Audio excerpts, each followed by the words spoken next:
Hak dan bidang kuasa kerajaan negeri dalam penyelesaian isu bekalan air tidak akan terjejas dan atlet pelapis bukan punca negara gagal capai sasaran pingat emas di Sukan SEA Kamboja. Perinciannya langsung dari Parlimen bersama Atikah Makhtar.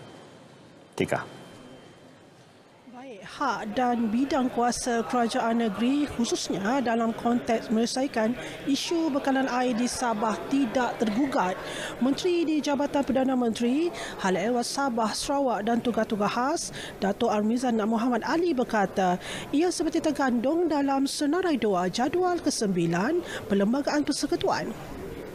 Bagaimanapun, bahagian Hal Ehwal Sabah dan Sarawak BHSESS tidak memainkan peranan secara langsung dalam isu terbabit.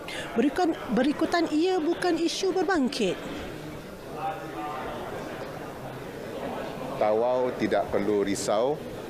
Kerajaan Persekutuan di bawah pimpinan Tan Bun akan sentiasa menghormati hak dan juga kepentingan negeri, termasuklah bidang kuasa tambahan kepada Sabah dan Sarawak. Dan yang keduanya, isu air juga adalah berkait rapat dengan Akta Fungsi-Fungsi Menteri, khususnya Kementerian Kewangan dan juga Kementerian Sumber Asli NREG. YB Menteri ada di sini dan difahamkan rundingan telah pun bermula.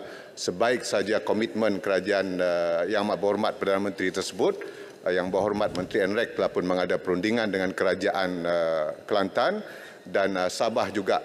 Usaha menyelesaikan isu-isu tertangguh melibatkan Sabah dan Sarawak dapat. Dato' Armizan berkata demikian ketika menjawab pertanyaan Wakil Tawau Loh Swee Ful berhubung komitmen kerajaan, persekutuan dan peranan BHSESS dalam membantu menyelesaikan isu ini di Sabah.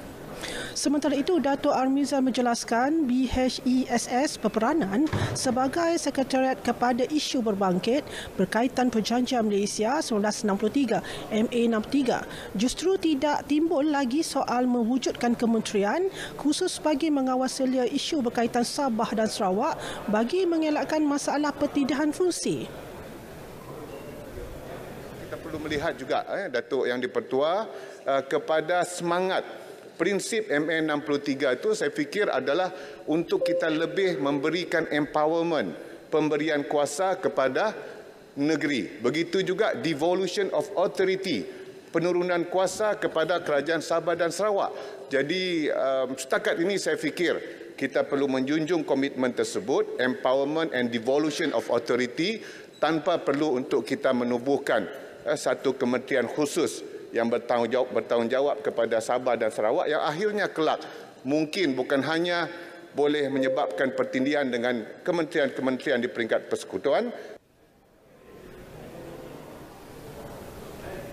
Sebanyak 2.42 bilion ringgit diperuntuk bagi melaksanakan program skim kestabilan harga minyak masak COSS pada 2022, manakala 1.6 bilion ringgit disediakan bagi tujuan sama tahun ini.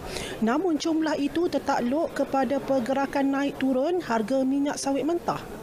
Timbalan Menteri Perdagangan Dalam Negeri dan Kos Sara Hidup Fuziah Saleh berkata, kementeriannya juga melantik 366 syarikat pembungkus di seluruh negara bagi membekalkan minyak masak bersubsidi di pasaran. Sekiranya harga CPO meningkat, maka dana yang diperlukan untuk melaksanakan program juga turut meningkat.